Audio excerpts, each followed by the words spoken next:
নমস্কার, আপনাদের সঙ্গে রয়েছে আমি সৌমিতা। আপনাদের সবাইকে স্বাগত জানাচ্ছি স্যাক্রেড স্ফিয়ার 898 এর ফেসবুক পেজে। গত জুন মাসের 24 তারিখে স্যাক্রেড স্ফিয়ার 898 5 বছরে পদার্পণ করলো। আর স্যাক্রেড স্ফিয়ার 5 বছরে পদার্পণ করার পরই আমরা ঠিক করলাম আমরা স্যাক্রেড স্ফিয়ারের তরফ থেকে একটা নতুন পরিকল্পনা আপনাদের সামনে উপস্থাপন করব। আমরা শুরু করতে চলেছি স্যাক্রেড স্ফিয়ার 898 এর নতুন পডকাস্ট, এবং সেই পডকাস্টের বিস্তারিত বিষয় কিন্তু আপনারা দেখতে পাবেন no things with Sohini YouTube চ্যানেলে। আমরা অল্টারনেট সায়েন্সের বিভিন্ন বিষয় নিয়ে আলোচনা করব। শুধু তাই নয়, ট্যারো ট্রেডিং সম্পর্কিত আপনাদের যা যা প্রশ্ন রয়েছে সেগুলো কিন্তু আপনারা আমাদেরকে ফেসবুক পেজে কমেন্ট করতে পারেন, একই সঙ্গে ইউটিউব চ্যানেলে কমেন্ট করে জানাতে পারেন। আর সেই সঙ্গে সঙ্গে জ্যোতিষশাস্ত্রের বিভিন্ন বিষয় নিয়ে আলোচনা হবে, কথাবার্তা হবে। আর আজকে আমাদের সঙ্গে আলোচনায় রয়েছে স্যাক্রেড স্ফিয়ারের কর্ণধার অ্যাডভোকেট সোহিনী মুখার্জি কুণ্ডু। নমস্কার সোহিনীদি। নমস্কার। তোমাকে স্যাক্রেড স্ফিয়ার 898 এর ফেসবুক পেজ এবং একই সঙ্গে নো থিংস উইথ সোহিনীর যে নতুন ইউটিউব চ্যানেলটা আমরা শুরু করছি সেটাতে স্বাগত জানাচ্ছি। Thank you. আর সব থেকে বড় কথা, এই যে 5 বছরের জার্নি সেটা নিয়ে আমরা একটু কথা বলবো। তার আগে দর্শকদের উদ্দেশ্যে তোমার কথা যদি একটু বলো।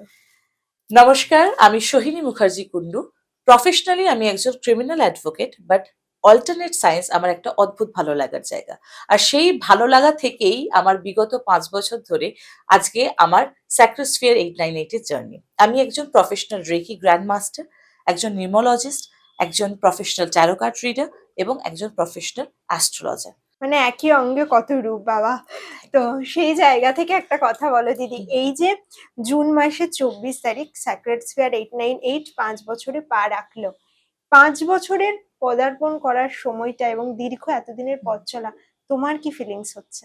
এই ফিলিংস গুলোকে আসলে ভাষায় বোঝানো সম্ভবই নয়, কারণ আমি যখন শুরু করেছিলাম তখন আমার যিনি রেকি টিচার ছিলেন, আমি রেকি ফার্স্ট যার কাছ থেকে শিখি, ম্যাডাম আমাকে বলেছিলেন যে সৈনী, তুমি প্রচুর কথা বলো এবং প্রচুর বুঝিয়ে কথা বলো, তো তুমি একটা কাজ করো, তুমি ট্যারো রিডিং প্র্যাকটিস করো। আচ্ছা। তখন আমি ভেবেছিলাম হয়তো আমার সাথে মজা করা হচ্ছে। আমি দ্বিতীয়বার জিজ্ঞাসা করেছিলাম যে কি বললেন ম্যাডাম, কেন বললেন? বলছে না, তুমি প্রচুর কথা বলতে পারো এবং কোনো পার্টিকুলার প্রবলেমকে খুব সুন্দর করে গুছিয়ে বলতে পারো, তো তুমি একটা কাজ করো, ট্যারো রিডিং প্র্যাকটিস করো। কারণ ট্যারো রিডিং এ মানুষ সবসময় ক্ল্যারিটি চায়, হ্যাঁ, যাতে সেটাকে ক্লারিফিকেশন দেওয়া যে কেন, কি বৃত্তান্ত।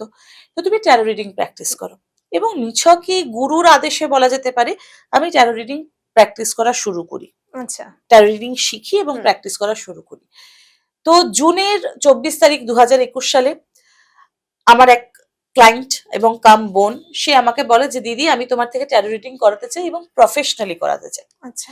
এবং সে আমাকে পেমেন্ট করে, অ্যান্ড ওই ফার্স্ট পেমেন্ট নিয়ে আমার ট্যারো রিডিং করে, এবং সেখান থেকেই আমি মনে করি আচ্ছা, আমি প্রফেশনালি করতে পারলাম যখন, তাহলে তো মানে এটাকে আমি আগেও এগোতে পারি, এবং সেখান থেকেই আমার এই জার্নি স্টার্ট হয়।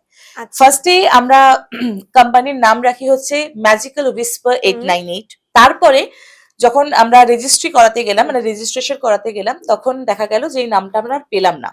আচ্ছা। তো তখন আবার আমার হাজবেন্ড নামটাকে চেঞ্জ করে রাখে স্যাক্রেড স্ফিয়ার 898। অর্থাৎ যাকে যদি আমরা বাংলাতে ভালো করে বুঝি, তো স্যাক্রেড স্ফিয়ারের মানে হচ্ছে পবিত্র গোলক। অর্থাৎ পবিত্র গোলক মানে কি? পৃথিবী। আর 898 it's a number of archangel Michael. আচ্ছা। তো আর্কেঞ্জেল মাইকেল, এটা নিয়ে আমরা পরে হয়তো আলোচনা করব। আর্কেঞ্জেল মাইকেল হচ্ছে protector, he is the protector, তিনি প্রোটেক্ট করেন। তো আর্কেঞ্জেল মাইকেলের নাম্বার রাখা মানে আর্কেঞ্জেল মাইকেলকেই রাখা, অর্থাৎ তিনি সর্বদা আমার কোম্পানিকে বাকি সমস্ত নেগেটিভিটি থেকে প্রোটেক্ট রাখবে। তাই জন্য আমার 898 এই নাম্বারটাকে অ্যাড করা। অর্থাৎ আমাদের যেটা ট্যাগলাইন আমরা ইউজ করি যে লাইফ টুয়ার্ডস পজিটিভিটি, তার মানে হচ্ছে আমাদের সাথে যদি আপনি কানেক্ট হচ্ছেন, তো আমরা চেষ্টা করব আপনার জীবনকে পজিটিভ দিকে নিয়ে যাওয়ার। তাই জন্য স্যাক্রেড স্ফিয়ার 898 অর্থাৎ পবিত্র গোলক বা পৃথিবী, পৃথিবীর যে আর কি রক্ষা করছে, এমন একটা পৃথিবী যা আপনার জীবনকে পজিটিভিটির দিকে নিয়ে যাচ্ছে। এক্স্যাক্টলি। আচ্ছা দিদি, এই যে তুমি গল্পটা বললে, ভীষণ ইন্টারেস্টিং তো একটা গল্প। তো সেই জায়গা থেকে একটুখানি বলো তো, যে এই যে ট্যারো কার্ড রিডিং এর প্র্যাকটিসটা শুরু করলে, তখনই কি মনে হয়েছিল যে অ্যাডভোকেসির সঙ্গে এটাকে প্যারালালি চালানো যেতে পারে, নাকি বন্ধ করতে হবে কোনো একটা দিক? প্রথম দিকে আমরা সবকিছুতেই মনে হয় যে আমরা গোটা দুনিয়া জিতে নেব, এটা আমাদের সকলের ধারণা। আমরা এটাও করব, আমরা ওটাও করব, কিন্তু বেসিক্যালি হয় কি, আমরা যেটা চাই আর যেটা প্র্যাকটিক্যাল হয়, দুটোর মধ্যে তো একটা আকাশ পাতাল তফাৎ আছে। হ্যাঁ। তো আমি প্রথম যখন কাজ শুরু করি তখন আমি ওকালতিও করছি পুরো দমে, এবং তারই সঙ্গে আমি এই দিকটাও করছি। সকাল থেকে সারাদিন কোর্ট, রাত্রিবেলা এসে ট্যারো রিডিং করা, হিলিং করা, এগুলো আস্তে আস্তে আমার কাছে নেক্সট টু ইম্পসিবল হওয়া শুরু হলো। এবার যখন আমি দেখলাম যে নিজস্ব ব্যবসা, সেটাকে আমি প্রাইভেট লিমিটেড কোম্পানিতে রেজিস্টার করেছি, তো এখানে আমার ফোকাস আরো বাড়তে থাকলো। এবং এই ফোকাস বৃদ্ধি পাওয়ার চক্করে যেটা হলো যে আস্তে আস্তে কোর্টটা শুধুমাত্র মামলা পেলেই যাব এইটুকুর জন্য সীমাবদ্ধ হয়ে গেল, যেটা একটা ফ্রিকুয়েন্ট রোজ কোর্টে যাওয়া, কোনো কাজ নেই তারপরেও কোর্টে যাওয়া, কোর্টে গিয়ে সিনিয়রদের কাছে থাকা, বসা, বন্ধুদের সাথে আড্ডা মারা, সেই জায়গাটা বন্ধ হতে থাকলো। এবং তারপর আস্তে আস্তে আস্তে আস্তে ব্যবসাটা এতটাই বৃদ্ধি পেয়ে গেল যে এখন শুধুমাত্র মামলা থাকলেই কোর্টের দর্শন হয়, আদারওয়াইজ আমার কোর্ট দর্শন বন্ধ হয়ে গেছে। আচ্ছা, একদমই তাই। দর্শকদের উদ্দেশ্যে বলবো যে সোহিনীদির একদম শুরুর দিকে জার্নিটা কেমন ছিল এটা নিয়ে তো সোহিনীদি কথা বললোই, তবে তার আগেও যেটা জানার বিষয় এবং ভীষণ ইন্টারেস্টিং আমার মনে হয় যে আপনারাও সকলে হয়তো জানতে চাইবেন, সেটা হচ্ছে এই যে অল্টারনেট সায়েন্সের সঙ্গে নিজেকে যুক্ত করা বা অ্যাস্ট্রোলজি বা ট্যারোট কার্ড রিডিং এর মধ্যে দিয়ে কাজ করা, এগুলোর সঙ্গে না একটা বিষয় ভীষণ ওতপ্রোতভাবে জড়িয়ে রয়েছে, সেটা হচ্ছে স্পিরিচুয়াল দিক। আচ্ছা সোহিনীদি, একটু বলো তো স্পিরিচুয়াল অ্যাওয়েকেনিং যেটাকে আমরা বলি, সেটা কিভাবে হতে পারে, নাকি এই কাজগুলো করলে তাদের অটোমেটিক্যালি হয়ে যায়? খুব একটা কথাই আছে না যে যতক্ষণ না মানুষ বিপদে পড়ে ততক্ষণ অব্দি তারা শেখে না। হ্যাঁ, জিনিসটা খানিকটা এরকম। স্পিরিচুয়াল অ্যাওয়েকনিং, এই একদিন ঘুম থেকে উঠলাম আর আমার স্পিরিচুয়াল অ্যাওয়েকনিং হয়ে গেল, এটা হয় না। আচ্ছা, আমরা বলি না সে হুট করে চলে গেছে, হুট করে মারা গেছে, কেউ হুট করে চলে যায় না, হুট করে মারা যায় না। সমস্তটাই কিন্তু আগে থাকতে নির্ধারিত। মানে ভাবো কারোর একটা হার্ট অ্যাটাক হয়েছে, ইদার সে অনেকদিন ধরে স্ট্রেস নিচ্ছে, নিতে নিতে হার্ট অ্যাটাক হয়েছে, নয়তো সে প্রচুর জাঙ্ক ফুডস খাচ্ছে, করতে করতে বা প্রচুর স্মোক করছে, কিছু না কিছু এমন জিনিস সেটা রিপিটেডলি সে করছিল, সেটা আগে ধরা পড়েনি, যেদিনকে ধরা পড়লো সেদিনকে তার অন্তিম দিবস হয়ে গেল। ঠিক তেমনই যদি স্পিরিচুয়াল অ্যাওয়েকনিং এর কথা আমরা বলি, তো মানুষ কষ্ট পেতে পেতে পেতে পেতে ইদার সে অত্যন্ত উগ্র, সবাইকে তাচ্ছিল্য ভাব এই দিকে চলে যায়, আর নয়তো সে ঈশ্বরের দিকে যায়, যে কোনো একটা, ইদার নেগেটিভ আর পজিটিভ, নয় সুরের দিকে যাবে নয় অসুরের দিকে যাবে, আর তো কোনো আলাদা করে আর কোনো রাস্তাই নেই। তো স্পিরিচুয়াল অ্যাওয়েকনিং মানে হচ্ছে আধ্যাত্মিক জাগৃতি, অর্থাৎ তোমার আত্মার জাগরণ। কার দিকে? না ওপরের দিকে। ওপরের দিকে মানে হচ্ছে হায়ার এনার্জির দিকে। ইদার তুমি মার্ডার করে জেলে যাচ্ছ, আর নয় তুমি সাধু হয়ে নাম জপ করছো, দুটোর মধ্যে যে কোনো একটা। এবার দুটোর মধ্যে যে কোনো একটা হতে গেলে ইদার তুমি যদি সাধু হয়ে নাম জপ করছো, হতে পারে তুমি মার্ডার করে এসে সাধু হয়ে নাম জপ করছো, দ্যাটস আ কমপ্লিট থিং। আমি সেটা মানে ডিফারেন্ট থিং, সেটা নিয়ে আমি আলোচনায় যাচ্ছি না। আমি বলতে চাইছি যে তুমি যখন কষ্ট পাচ্ছ, তুমি যখন কোনো জায়গা থেকে মনে হচ্ছে যে this is not for me anymore, I am tired, যখন এই সিচুয়েশনে তুমি এসে পৌঁছাচ্ছ, তখন তোমার হচ্ছে ইদার তুমি মনে হচ্ছে যে আমিও ভণ্ড হয়ে যাব, আমিও পার্টি করব, প্রচুর পরিমাণে অ্যালকোহল কনজিউম করব, নেচে বেড়াবো, ঘুরে বেড়াবো, ইদার আমি এই দিকে চলে যাব, আর না তুমি ঈশ্বরের দিকে যাবো। এবার তোমার পূর্বজন্মের কর্ম, পূর্বজন্ম মানে সবসময় প্রয়োজনীয় না যে তোমার এই শরীরের আগের শরীরের কথা বলছি, পূর্বজন্ম মানে তুমি এই জন্মেও যে পূর্ব কালটা কাটিয়ে এসছো, তারও সেটাও কিন্তু ক্যালকুলেট হয়, যে এই যে টাইম তোমার আগের জন্ম মানে শরীরগতভাবে আগের জন্ম, এবং এই শরীরে তো তোমার যে এক্স্যাক্টলি পাস্ট যে এটা, তাতে তুমি কিরকম এনার্জি করেছো, মানে এনার্জি অ্যাকিউমুলেট করেছো, মানে তুমি যেরকম কর্ম করেছো তার উপর নির্ভর করছে যে তুমি নিচের দিকে যাবে না উপরের দিকে যাবে। একদম তাই, এটা খুব সুন্দর একটা ব্যাখ্যা দিলে। দর্শকদের উদ্দেশ্যে বলবো যে আমরা যারা স্যাক্রেড স্ফিয়ার 898 এর সঙ্গে যুক্ত বা যারা স্যাক্রেড স্ফিয়ার 898 এর ক্লায়েন্ট, তারা সকলেই জানেন যে অল্টারনেট সায়েন্সের দুনিয়ায় স্যাক্রেড স্ফিয়ার 898 একটা ভীষণ উল্লেখযোগ্য নাম। কিন্তু প্রশ্নটা হচ্ছে সেখানেই যে আজকের দিনে দাঁড়িয়ে যেখানে প্রচুর ফেক অ্যাস্ট্রোলজার্সরা রয়েছেন বা প্রচুর ভুলভাল ট্যারোট কার্ড রিডিং এর কাজ চলছে, সেখানে স্যাক্রেড স্ফিয়ার 898 এর স্পেশাল ইউএসপিটা কি? কর্ণধার কি বলছেন সেটাই শুনে নেবো তার মুখ থেকে। সৌমিতা, এটা একটা অতীব বাজে প্রশ্ন, বিশ্বাস কর, বিকজ আমি চাই না আমি কাউকে কোন রকম ভাবে বলি যে না না মানে ওর কাছে না গিয়ে আমার কাছেই আসো, ইটস নট লাইক দ্যাট। যদি তোমার মনে হয় যে আমি জেনুইন, তাহলেই তুমি আমার কাছে এসো। হ্যাঁ কারণ আজকে তুমি আমার কাছে আসছো হুজুকে পড়ে, তারপর তুমি কালকে গিয়ে বলবে যে আমার তো ঠিক পছন্দ হলো না বা কিছু। আমার আমার এই ধরনের কন্ট্রোভার্সিস পছন্দ নয়। I I usually avoid all those things.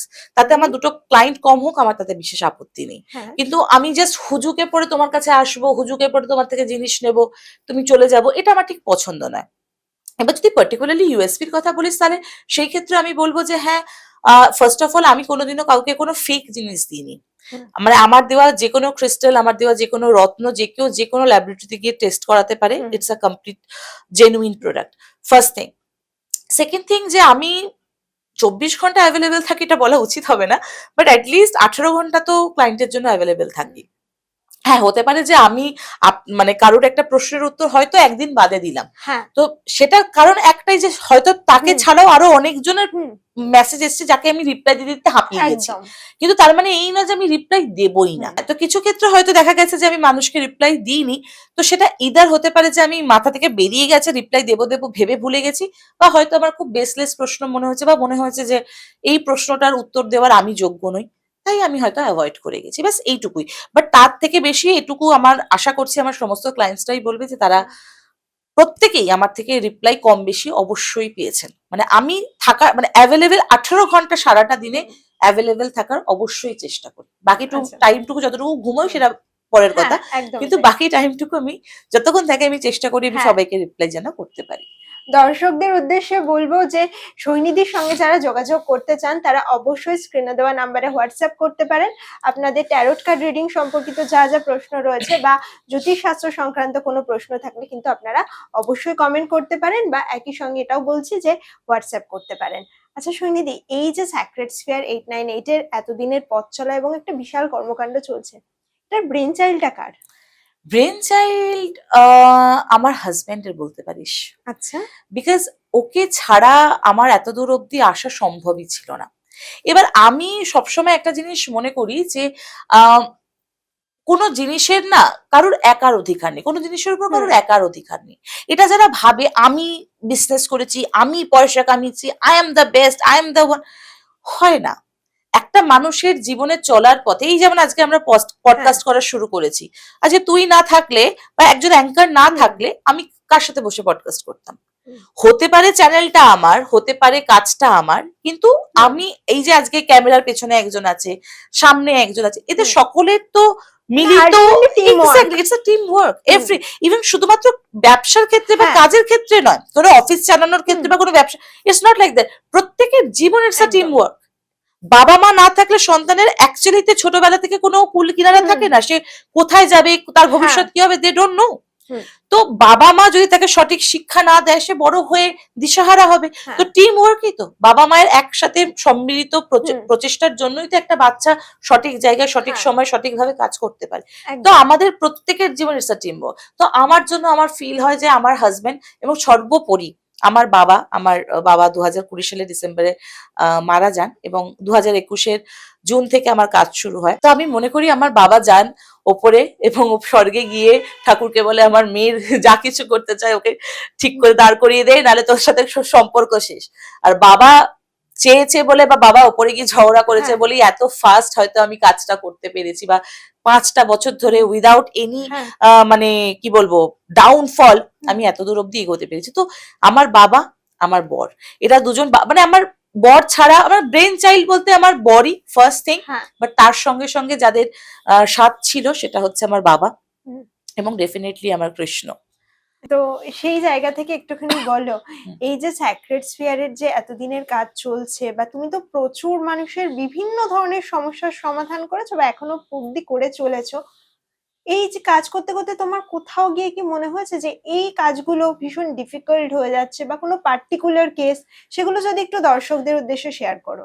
Difficult cases প্রচুর এসেছে। আচ্ছা, প্রচুর এসেছে। হয়তো ডিফিকাল্ট কেসের এখনো অব্দি যে কটা ডিফিকাল্ট কেস আমি হ্যান্ডেল করেছি, ঈশ্বরের কৃপায় একটা ফেলিওর হয়নি। অসাধারণ। কিন্তু এরকমও ডিফিকাল্ট কেস এসছে যারা হয়তো পেমেন্ট করার আগেই আর কনভারসেশন অফ করে দিয়েছে। তো সেই ডিফিকাল্ট কেসটা জানার পরেও আমার তাকে রিকভার করা পসিবল হয়নি। কিছু ক্ষেত্রে এরকম হয়েছে ডিফিকাল্ট কেস এসছে 1 সপ্তাহের মধ্যে পেশেন্ট হয়তো গত হয়েছে, তো সেই ক্ষেত্রে তাকে ঠিক করা সম্ভব হয়নি। কিন্তু এরকমও ডিফিকাল্ট কেস এসছে যেখানে পেশেন্টের ব্রেন টিউমার, তার প্যারালাইজড হয়ে গেছে, 21 দিনের মধ্যে তার প্যারালাইজড যে অবস্থা, হ্যাঁ। কন্ডিশন ঠিক হয়ে গিয়ে তার ব্রেন টিউমার গায়েব হয়ে গেছে। ডাক্তাররা মিটিং বসিয়েছিল, আমার কাছে তার রিভিউ আছে, আমি ফেসবুকে শেয়ারও করেছিলাম। গত বছরের ঘটনা, সম্ভবত গত বছর কি তার আগের বছরের ঘটনা, যে ডাক্তাররা মিটিং বসিয়েছিলেন যে এত বড় ব্রেন টিউমারটা গায়েব কি করে হয়ে গেল। ঠিক আছে, তো রিসেন্ট একজনের ট্রিটমেন্ট করছিলাম, তার ক্যান্সার ছিল, তো তিনি এখন ক্যান্সার মুক্ত। ব্রেন টিউমারের ওই ঘটনাটা ঘটার পরে আরেকজন ব্রেন টিউমারের পেশেন্ট আসেন, যাকে ডাক্তার বলেছিলেন যে একে আর ঠিক করা সম্ভব নয়, ঈশ্বরের হাতে ছেড়ে দাও, ঈশ্বর চাইলে বাঁচবেন, নাহলে বাঁচবেন না। তো তার যে মেয়ে, তার মেয়ের বন্ধু, মানে তার বান্ধবী আর কি, সে আমার ছাত্রী হয়। আচ্ছা, সে আমার কাছে আসে, আমাকে বলে আজকে সেই কাকু হেঁটে চলে বেড়াচ্ছেন, তার ব্রেন টিউমার ঠিক হয়ে গেছে, তার সুগারের হাই সুগার ছিল, সেটাও কন্ট্রোলে আছে। তো this are miracles for me, for them, and I believe যে এখানে আমার প্রভুর কৃপা ছাড়া আমার পক্ষে কিছু করা সম্ভব নয়। I am nobody, I am zero. যেখানে আমার প্রভু কৃপা করেছেন, প্রভু ওনাকে বাঁচাতে চেয়েছেন, তাই আমার মাধ্যমে সেটা সম্ভব হয়েছে, নাহলে আমি কে, আমি কেউ না, টু বি অনেস্ট। আচ্ছা দিদি, মানুষদের নিয়ে তো আমরা কথা বলছিলাম, এই যে তুমি শুরুতেই একদম বলছিলে যে তুমি রেইকি নিয়ে এত বছর ধরে কাজ করছো, পশু পাখির রেইকি বা এই ধরনের কোনো জীবের রেইকি কি কখনো করেছো, বা তাদের কোনো ডিফিকাল্টিজ এসেছে সেটা তুমি সলভ করেছো? আমার একটা সময়তে এরকম ছিল যে আমি 5 টাকায়, যেহেতু রেইকির নিয়মই হচ্ছে নো ফ্রি রেইকি, ফ্রিতে রেইকি দেওয়া যায় না, এবং এটা আমি বলছি না, যিনি ডক্টর মিকাও উসুই, যিনি রেইকির মানে রিফাউন্ডার, তিনি বলেছিলেন যে নো ফ্রি রেইকি, ফ্রিতে কাউকে রেইকি দেওয়া যাবে না। তো যার ফলে যারা রাস্তায় যে পোষ্যরা থাকেন, যেমন বিড়াল, কুকুর, যাদেরকে কেউ অ্যাডপ্ট করছে না, হয়তো কোনো মানুষ এসে তাদের চিকিৎসা ইত্যাদি করছে, এবং তারা কোনো কারণে অ্যাক্সিডেন্টের শিকার হয়েছে, কিছু হয়েছে, বা তাদের কোনো কঠিন রোগ হয়েছে যেখানে তারা বাঁচবে না, এরকম কন্ডিশন, সেই ক্ষেত্রে আমি একটা কাজ শুরু করি, যে আমি একটা হিলিং প্রসেস রেকর্ডিং করে রেখেছিলাম, এবং জাস্ট 5 টাকার বিনিময়ে আমি সেই হিলিং প্রসেসটা সেই ব্যক্তিকে পাঠাতাম, এবং তারা সেই হিলিংটা শুনে শুনে জাস্ট বাচ্চাদেরকে হিলিং দিত। এটা একটা করেছিলাম। আর রিসেন্ট একটা কেস হয় যে আমার এক বোন আছে, তার বাড়িতে প্রচুর বিড়াল কুকুর রয়েছে, পোষ্য তার বাড়ির। তো তার এক বিড়াল, তার নাম মোহন, সে একটি রোগের শিকার হয়, রোগটির নাম আমি বলতে চাই না এখানে।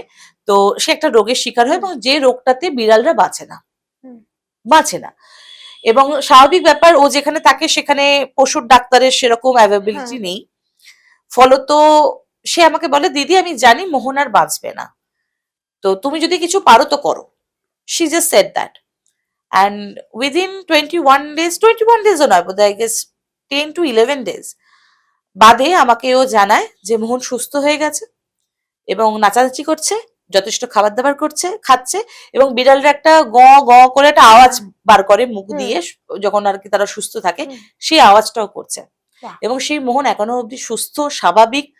মানে ওটা আমার জীবনের সব থেকে একটা আনন্দের জায়গা, যে আমি কারোর, মানুষের তো প্রাণ দেখো আলাদা ব্যাপার, কিন্তু অবলা জীবদের জন্য কেউ করে না, বা কেউ করতে চায় না, বা পারে না, হোয়াটস এভার, বাট আই বিলিভ যে আমার প্রভুর কৃপা আগেন। সোহিনীদির হাত ধরে প্রচুর মানুষ যেমন সুস্থ হয়েছেন, তেমনি প্রচুর অবলা জীব, পশু পাখি, তারাও কিন্তু সোহিনীদির এই রেইকির মাধ্যমে একেবারে নতুন জীবন ফিরে পেয়েছে। স্যাক্রেড স্ফিয়ার 898 এর সার্ভিস এখনো পর্যন্ত পুরোপুরি অনলাইন বেসড। যারা ক্লায়েন্টরা রয়েছেন তারা সকলেই জানেন, বা যারা ভবিষ্যতে ক্লায়েন্ট হবেন তারাও এটা জানতে পারবেন। তোমার যে এই অনলাইন বেসড সার্ভিস, সেখানে কাজ করতে গিয়ে কি কোনো ধরনের সমস্যা ফেস করো? অবশ্যই করি, কারণ ক্লায়েন্টের সাথে সমস্যা যেটা বেসিক্যালি আমার হয়ে থাকে, ক্লায়েন্ট রেকগনাইজই করতে পারেন না যে হিলিংটা কোথায় হচ্ছে, কিভাবে হচ্ছে, কেন হচ্ছে, ফলে তাদের মনে অনেক ডাউট থাকে। এবার দেখো, হিলিং একটা স্যাক্রেড প্রসেস, সেটাকে আমি লোক সমাজে এরকম উজাড় করে দেখিয়ে দিতে পারবো না। দেখো, কারণ তোমার যখন অপারেশন হয়, ডক্টর কি ওটিতে ঢোকায়, ইদার এসে বলে যে অপারেশন সাকসেসফুল, আর নয়তো বলা হয় যে ক্রিটিক্যাল কন্ডিশন, কিন্তু তোমাকে কি ঢুকিয়ে নিয়ে দেখায়, দেখো আমি এখানটা এরকম কেটেছিলাম, এখানটা এরকম সেলাই করেছি, তাই ক্রিটিক্যাল হয়েছে, এত বিশ্লেষণ তো করে না। কিন্তু যেহেতু আমাদের কাছে ডাক্তারি পদ্ধতি, যেটা আমরা প্রপার হসপিটালে গিয়ে অপারেশন বগেরা করি, সেগুলো যেহেতু বহু পুরাতন প্রথা, এবং সেটাতে মানুষ বিলিভ করে, তাই ঘুরিয়ে আর ডাক্তারকে প্রশ্ন করে না। কিন্তু আমাদেরকে করে, কারণ আমরা এখনো অব্দি অতটাও প্রচলিত নয়। এবং অনেকের কাছে তো আমাদের অনেকে বলে থাকে যে আমরা হয়তো তন্ত্রবিদ্যা করছি, এই করছি, ওই করছি, যারা বোঝে না তারা এই ধরনের কথা বলে থাকেন। কিন্তু ক্লায়েন্টদের সাথে আমার যে পার্টিকুলার সমস্যাটা হয়ে থাকে, তাকে যখন আমি জিজ্ঞাসা করেছি যে বুঝতে পারছো, বলছে বুঝতে পারছি না। তো এটা হয়ে থাকে, বাট সেটা ঈশ্বরের ইচ্ছা বা ঈশ্বরের কৃপায় যাই বলো না কেন, যদি আমার 100টা ক্লায়েন্ট হয়ে থাকেন তার মধ্যে হয়তো সেখানে ওটা 20 জন বা 15 জন, খুব বেশি হলে, তার বেশি নয়। বাকি 80 জন ইদার তারা ঠিক হয়েছেন, নয়তো তারা বলেছেন এখন কিছুদিন থামিয়ে রাখো, আমি আবার করব, পয়সার একটা ব্যাপার তো থাকে, সেটুকু। কিন্তু আলটিমেটলি সেই 80 পিপল অফ, মানে among of 100 people 80 are satisfied with that, and I am happy যে অ্যাটলিস্ট আমি 100কে তো 100কে স্যাটিসফাই করতে পারবো না, কিন্তু অবশ্যই 80 জনকে আমি। এবং সব থেকে মজার কথা কি জানো সৌমিতা, আমার যদি আজকে 100 জন ক্লায়েন্ট হয়ে থাকেন, তার মধ্যে 99 জন আমার রিপিটেড ক্লায়েন্ট। বাহ, সেটা তো খুবই ভালো ঠিক আছে। কথা। তো এটা একটা সব থেকে, কারণ এটা মানে এমন না যে আমি বানিয়ে বলছি, মানে যে কেউ যদি দেখে তো তারা সার্চ করে দেখতে পাবে যে একই ক্লায়েন্ট বারবার রিভিউ দিচ্ছে, একই ক্লায়েন্ট বারবার সার্ভিস নিচ্ছে। তো এটুকু মানুষের মধ্যে থাকা দরকার যে তুমি যখন কোনো কাজ করছো, কাজটা তুমি এত সততার সাথে করো যে সেই ব্যক্তি তোমার কাছে আর কারোর কাছে নাই যায়। আচ্ছা, এই যে অনলাইন সার্ভিসটা চলছে, তো সেই জায়গায় সাধারণ মানুষ যদি তোমার সঙ্গে যোগাযোগ করতে চান, তারা কিভাবে যোগাযোগ করবে? দেখো, অনলাইনের এখন প্রবলেমটা হচ্ছে যে আমার ক্ষেত্রে আমি সবসময় বাড়িতে তো কাউকে, যেহেতু আমার বাড়ির মধ্যেই অফিস, তো আমি বাড়িতে তো সবসময় সবাইকে মানে ওয়েলকাম করতে পারি না, যার ফলে আমার পুরো সার্ভিসটাই অনলাইন। বাট আমার খুব ইচ্ছা আছে আগামী 1-2 বছরের মধ্যে আমি অফলাইন সার্ভিস अगेन স্টার্ট করবো। ছিল আমার অফলাইন সার্ভিস ছিল 2024 অব্দি, বাট তারপর আমি বাড়ি শিফট করি এন্ড আমার অফলাইন সার্ভিস আমাকে অফ করতে হয়। তো আগামী 1-2 বছরের মধ্যে अगेन হয়তো আমি অফলাইন সার্ভিস অ্যাভেল করবো। বাট দ্য মোস্ট, মানে দ্য থিং ইজ দ্যাট যে অনলাইনে আমাকে যদি কন্ট্যাক্ট করতে হয়, আমাকে হোয়াটসঅ্যাপই করতে হবে। কারণ মানে হয় কি যে এটা আমি প্রথমের দিকে হতো কি আমি সবারই ফোন রিসিভ করতাম, এবার অনেক ভুয়ো ফোন আসতো, অনেক অপ্রয়োজনীয় ফোন আসতো, এবং তারা অপ্রয়োজনীয় 1 ঘন্টা 2 ঘন্টা কথা বলতো এবং তারপর হয়তো সার্ভিস নিত না। ব্যাপারটা হচ্ছে সার্ভিস নাও না নাও, ইটস আপ টু ইউ, তাতে আমার কোনো আপত্তি নেই। কিন্তু ওই যে এক্স্যাক্টলি হ্যারাসমেন্ট থেকেও বড় কথা যে 1-2 ঘন্টা এনার্জিটা আমার ওখানে গেল, সেই টাইমটাতে তো আমি অন্য কাউকে সার্ভিস দিতে পারতাম যে অ্যাকচুয়ালিতে নিডি, তাই না? এবং আমারও এনার্জি ড্রেন হলো। তাই জন্য আমি ওভার দ্য ফোন সার্ভিস বন্ধ করে দিয়েছি। একমাত্র তুমি যদি পেমেন্ট করো, পেড সার্ভিস আর কি, তুমি পেমেন্ট করো, পেমেন্ট করে আমি তোমাকে টাইম বলে দেবো, তখন তুমি আমাকে ফোন করতে পারো। আদারওয়াইজ তুমি যদি ফ্রি সার্ভিস চাও, তোমাকে হোয়াটসঅ্যাপেই কন্ট্যাক্ট করতে হবে। এন্ড ফার্স্ট যদি আমার সাথে কথা বলতে চাও, প্রথমে তোমাকে হোয়াটসঅ্যাপই করতে হবে। There is no option to call me and discuss. You have to WhatsApp me first. I will talk to you over there. Then we can shift to another remedies or something like that. Yes. আপনারা যারা যারা সৈনিধির সঙ্গে consult করতে চান, তারা অবশ্যই স্ক্রিনে দেওয়া নাম্বারে হোয়াটসঅ্যাপ করতে পারেন, এবং হোয়াটসঅ্যাপে প্রথমে কথা বলার পর কিন্তু আপনারা পেড কনসালটেশনও নিতে পারেন। একই সঙ্গে অ্যাস্ট্রোলজিক্যাল কোনো ধরনের প্রশ্ন থাকলে বা ট্যারোট কার্ড রিডিং করাতে চাইলে অবশ্যই কিন্তু আপনারা স্ক্রিনে দেওয়া নাম্বারে হোয়াটসঅ্যাপ করবেন। সৈনিধি, আজকে এই যে আলোচনা আমরা করছি স্যাক্রেড স্ফিয়ার 898 এর জার্নি এবং কিভাবে তুমি কাজ করছো এতদিন সাধারণ মানুষের সঙ্গে, সেই বিষয়গুলো নিয়ে কথা বলছি। তো অনুষ্ঠানের একদম আমরা শেষের দিকে চলে এসেছি। দর্শকদের উদ্দেশ্যে তোমার কি সাজেশন থাকবে?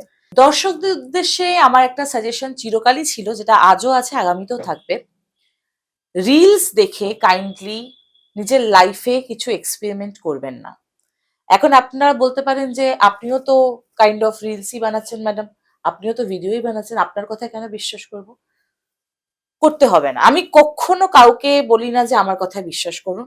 আমি মনে করি যে আপনার যদি মনে হয় যে শি ইজ জেনুইন, দেন আপনি এগোতে পারেন। আপনি 10 জনের সাথে কথা বলুন যারা আমার ক্লায়েন্ট হন, তাদের থেকে রিভিউ নিন, তারপর আপনি এগোন।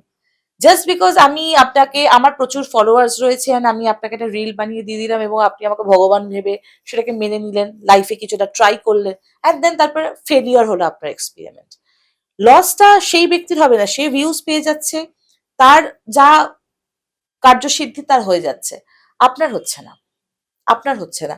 তাই জন্য আমার একটাই বক্তব্য সবসময় থাকে যে বই পড়ুন, পড়াশোনা করুন, বই পড়ুন। রিলস দেখে শিক্ষিত হওয়া is not a good thing, to be very honest. তো এইটুকুই আমি বলতে চাই যে দর্শক নিজে শিক্ষিত হোক, আমাকেও দরকার পড়লে যাচাই করে নিক, আমাকেও একদমই তাই। অ্যাকসেপ্ট করার আগে দরকার পড়লে যাচাই করুক, হুম। তারপর অ্যাকসেপ্ট করুক। হুম। কিন্তু নিজে আমি যদি 5 টাকাও লাগাচ্ছি, এটা না যে 5 টাকার রেজাল্ট কি পাচ্ছি, ইটস নট লাইক দ্যাট।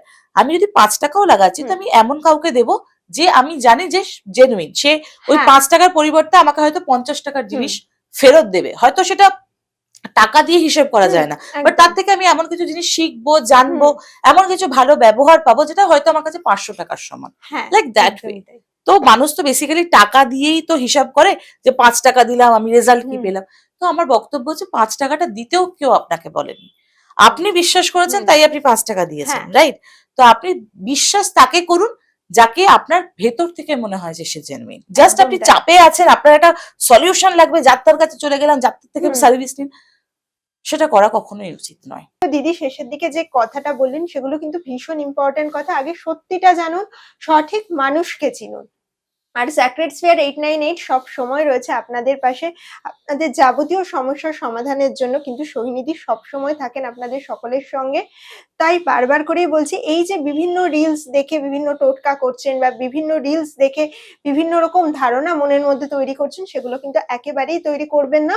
কারণ প্রত্যেকটা মানুষের রাশি যেমন আলাদা, প্রত্যেকটা মানুষের সমস্যা যেমন আলাদা, ঠিক তেমনভাবে প্রত্যেকটা মানুষের জীবনে কিন্তু আলাদা, আলাদা সমাধানও দরকার।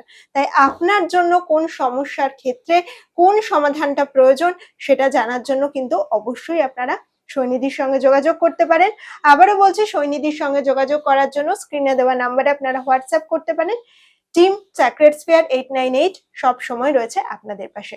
সৈনিধি, এর আগে তোমার সঙ্গে যতবার আমার অফলাইনে কথা হয়েছে বা অফ ক্যামেরা কথা বলেছি, আমরা গল্প করেছি, তখন তুমি বারবার করেই এটা বলেছিলে যে নো থিংস উইথ সোহিনী, এই যে আমরা চ্যানেলে কাজ করা শুরু করছি, সেটার একটা বিশেষ উদ্দেশ্য রয়েছে। সেই বিশেষ উদ্দেশ্যটা যদি আমাদের দর্শকদের উদ্দেশ্যে একটু বলো। নো থিংস উইথ সোহিনী যে চ্যানেলটা ইউটিউবের, সেটা আমার 2020 সালে চালু করা, যখন লকডাউন ভরপুর চলছে এবং আমার তখন স্পিরিচুয়াল অ্যাওয়েকনিং এর জার্নি চলছে। আমি তখন কমপ্লিটলি মেডিটেশনের মধ্যে এবং বিভিন্ন টপিক নিয়ে, টুইন ফ্লেম, সোলমেটস, হেন তেন এইসব টপিক নিয়ে কথা বলার জন্যই মানুষের সাথে আমি এই চ্যানেলটাকে স্টার্ট করি। অ্যান্ড যখন আমি চ্যানেলটাকে স্টার্ট করি তখন এটা আমার উদ্দেশ্য ছিল না যে আমি এই চ্যানেল থেকে পয়সা কামাবো অ্যান্ড সেটা আমি নিজের পকেটে ভরাবো। পয়সা কামানো তো অবশ্যই উদ্দেশ্য ছিল, প্রত্যেকেরই উদ্দেশ্য সেটাই থাকে। কিন্তু পয়সা কামানোটা কিসের জন্য? তখন ওই টাইমটাতে আমফান এসছিল এবং প্রচুর মানুষ বন্যাতে এতটাই ক্ষতিগ্রস্ত হয়েছিল। আমার মনে আছে আমার তখন পকেটে ৳4 ছিল। অ্যান্ড আমি সেই ৳4 ৳1 মানে হয় না, বলে না পার্সে ৳1 হলেও রাখতে হয়।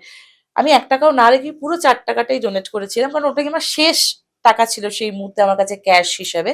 যে আমার কাছে ৳4 আছে সেটাই নিয়ে যাও। আম অ্যান্ড সেদিন না আমি খুব কেঁদেছিলাম যে আমি ৳40টা দেওয়ারও সেই মুহূর্তে আমার ক্ষমতা নেই। কারণ তখন কোর্ট বন্ধ।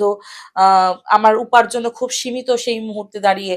তো তখন যখন ওই চ্যানেলটাকে আমি ওপেন করেছিলাম, আ আমি ভেবে রেখেছিলাম যে এই চ্যানেল থেকে আগামীতে যখন চ্যানেলটা মনিটাইজড হবে অ্যান্ড সেখান থেকে আমার উপার্জন আসবে, তো চ্যানেলকে আ উন্নত করার জন্য যতটুকু যা খরচা সেটাকে বাদ রেখে বাকি টাকাটা আমি ডোনেট করব। কাকে করব, কেন করব আমি জানি না। বাট আমি করব। যাদের দরকার, যারা সত্যিই নিডি তাদেরকে আমি দেব। সেটা কোনো ক্যান্সার হসপিটালে হতে পারে, কোনো রকম কোনো বৃদ্ধাশ্রমে হতে পারে, কোনো রকম কোনো other purpose এ হতে পারে, but I will donate. I will not take a single penny from that particular amount which I will earn from No Things with Sohini channel. তো ওই চ্যানেলটার নাম তখন ছিল 333 Divine Soul Sohini বলে। এখন সেটার নাম হয়েছে No Things with Sohini. So আমি আপনাদের সবার কাছে রিকোয়েস্ট করব যে কাইন্ডলি প্লিজ আপনারা চ্যানেলটাকে সাবস্ক্রাইব করুন, যাতে বেশি সাবস্ক্রিপশন আসে, বেশি ভিউজ আসে। আপনারা কমেন্ট করুন অ্যান্ড যাতে খুব তাড়াতাড়ি চ্যানেলটা মনিটাইজড হয় এবং সেখান থেকে আসা আমার উপার্জন করা সমস্ত অর্থ আমি যাদের দরকার তাদেরকে দিতে পারি। অ্যান্ড অবশ্যই যদি আপনারা কোনোদিনও বলেন যে আচ্ছা কোথায়, কোথায় দিলেন, তাহলে আমি নিশ্চয়ই নথিও আপনাদেরকে দেখাতে পারবো। কারণ কোনোদিনও উদ্দেশ্য ছিলই না যে এখান থেকে আমি একটা চারানা টাকাও নিজে কামাই। আমার উদ্দেশ্য ছিল যে এখান থেকে যা আসবে তা যেন আমি মানুষকে দিতে পারি। অ্যান্ড আজকে যদি আপনাদের কৃপাতে কাউকে আমি সাহায্য করতে পারি, তো সেটা আমার সাহায্য করা না, আপনাদের সাহায্য করা হবে। সো আমি আপনাদের থেকে again রিকোয়েস্ট করব যে প্লিজ চ্যানেলটাকে সাবস্ক্রাইব করুন, শেয়ার করুন, কমেন্ট করুন এবং বেশি করে ভিউজ ক্রিয়েট করুন, যাতে আমি আগামীতে খুব তাড়াতাড়ি মনিটাইজড হোক এবং চ্যানেলটা, এবং সেখান থেকে অনেক অনেক অজস্র মানুষের সাহায্যে পৌঁছে যেতে পারি। Thank you so much. সনিদি যেরকম বললেন যে পুরোটাই যাবে ডোনেশনের উদ্দেশ্যে, এবং সেই জায়গা থেকে আপনাদের সকলের কাছেই অনুরোধ, এই আমাদের ফেসবুক পেজ এবং এই একই সঙ্গে নো থিংস উইথ সোহিনী এই চ্যানেলটাকে অনেক বেশি বেশি করে সাবস্ক্রাইব করুন এবং শেয়ার করুন, আপনাদের মতামত আমাদেরকে জানান, কারণ একটাই উদ্দেশ্য, এই সমস্ত অর্থটাই কিন্তু যাবে ডোনেশনের জন্য। Thank you so much. Again নতুন পডকাস্ট, নতুন ভিডিওতে আপনাদের সাথে পুনরায় দেখা হবে। অনেক ভালো থাকুন, রাধারানীর কৃপায় আপনাদের জীবনে সমস্ত কিছু উন্নত হোক। ধন্যবাদ।